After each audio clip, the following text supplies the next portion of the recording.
Hey, I'm Amber with Solutions for Simplicity, and in this time block planner review video, I want to give you my honest thoughts about Cal Newport's time blocking planner. I was so drawn to this for a variety of reasons, not the least of which is that I myself am also an advocate of time blocking. It's, just a really simple method of assigning every different task a particular time window in which it's going to get done, and really scheduling out your day into these windows or batch times of what kinds of tasks you are going to do when, in order to ensure that you are prioritizing your most important work. Now, this particular planner is based off of Cal Newport's book, Deep Work, so I will link both this and that book in the description for you. I also want to mention that this video is not at all sponsored. I purchased this myself off of Amazon.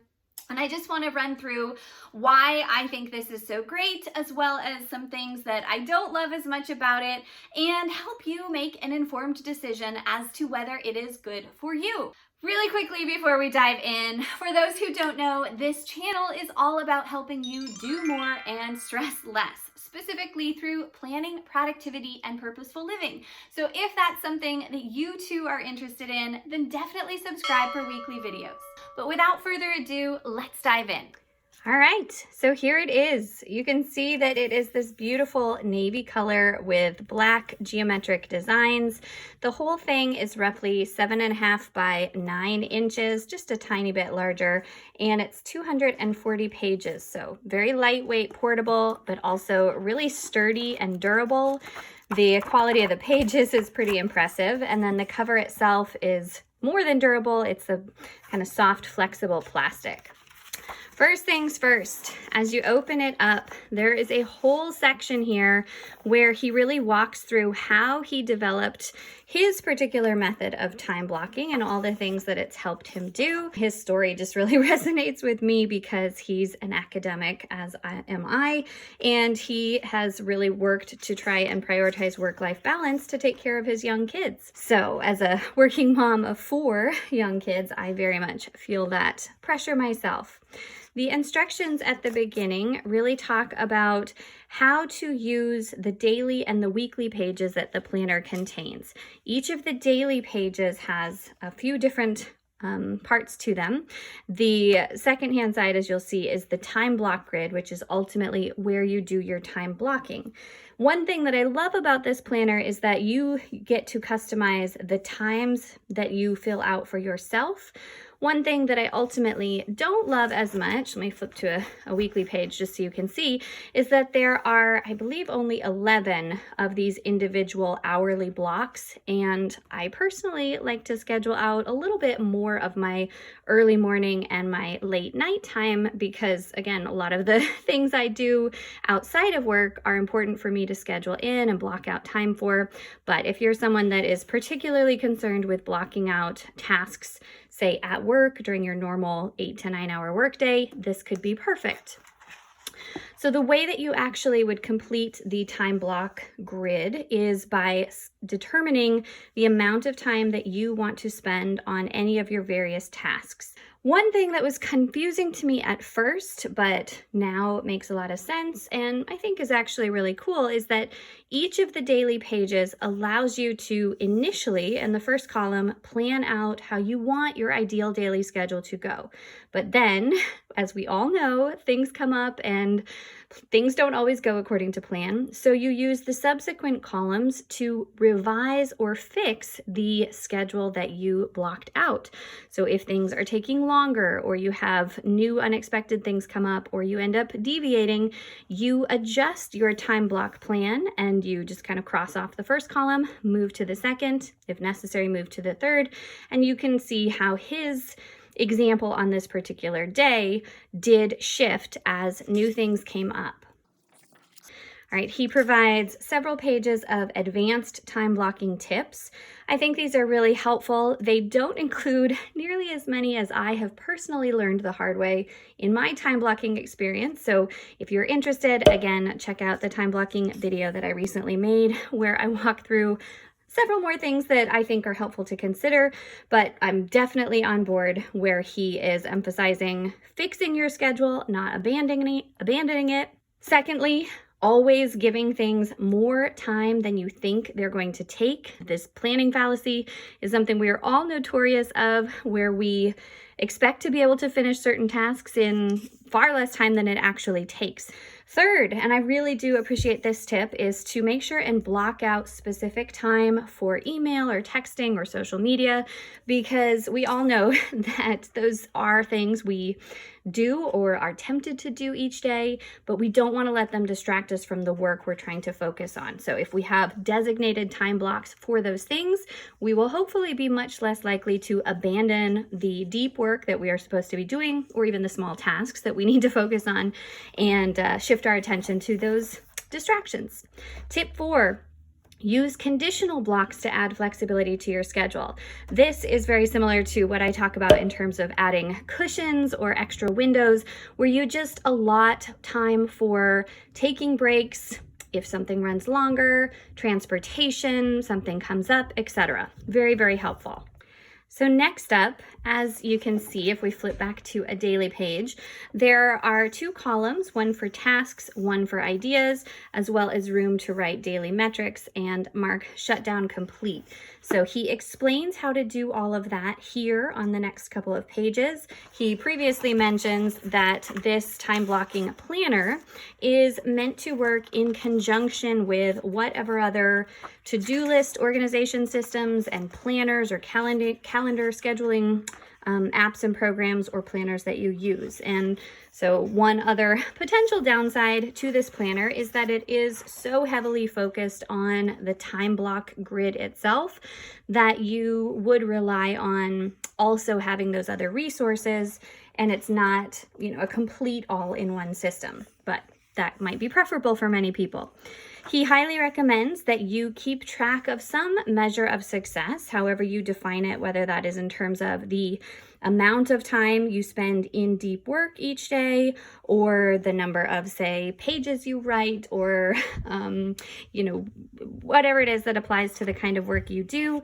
We know that tracking our metrics is really important because, as many have said, what gets measured gets managed. Next up is something that is so brilliant and so important, something that I learned the hard way how much I needed to do it myself, but it's what he calls a shutdown ritual, which is allowing time at the end of your workday where you are going to decompress and give yourself that transition time to go from the mindset of your job or your work to what's coming as you go home and check out for the day. And this is so important because it then allows us to be present in the moment, really be intentional with how we're using our time. So he talks about how he actually used to verbalize the phrase shutdown complete at the end of his day in grad school. Nowadays, he just provides this box and emphasizes that at the end of your day, when you feel like you can really check out, go ahead and mark this so that later on, if you find your mind wandering or you're worrying that you should be doing work tasks, you have a lot on your mind, you can remind yourself that you did check that box and you're done. Here he describes how to use the weekly pages and gives you some examples of how to strategize for your week so that you then take that strategy that you design at the beginning and transfer it into your daily plans. Lots of helpful productivity and general time management advice in the beginning. So here's an example of the week ahead page where it's basically just blank lined note space for you to write out whatever it is that needs to happen that week, what you plan to do, what has to happen. Use this as you want. I think this is great. For someone like me, I personally prefer things that might be a little bit more structured, where it's already laid out on the page what the top goal or priority should be, or just, some additional prompts could be helpful, but a lot of people might like this blank space. Certainly nothing wrong with it. Here then is again the daily layout, and it's wonderful because there is just so much that you can do to customize this according to your own needs. I think that the fact that it's undated makes it really awesome, because so often things come up and we might, miss a day here or there. So if you have a dated planner, you end up maybe wasting some space or not getting to use all that you paid for. Whereas here, say you're really good at time blocking for 1 week at a time, and then you take a couple weeks off, you come back, I don't know, you fall out of routine. But the great thing is that you'll still be able to utilize all the space in the planner because it's so flexible and customizable. Now, I should also point out that the planner includes a total of 13 weeks worth of undated pages. So that's roughly the equivalent of 3 months.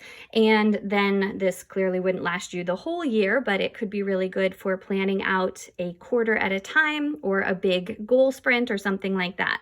And then you would just get another planner when you were ready to do more time blocking after that. All right, so you can see that all of these pages are really just the same. It is so much blank space, and the customizability is really, really great.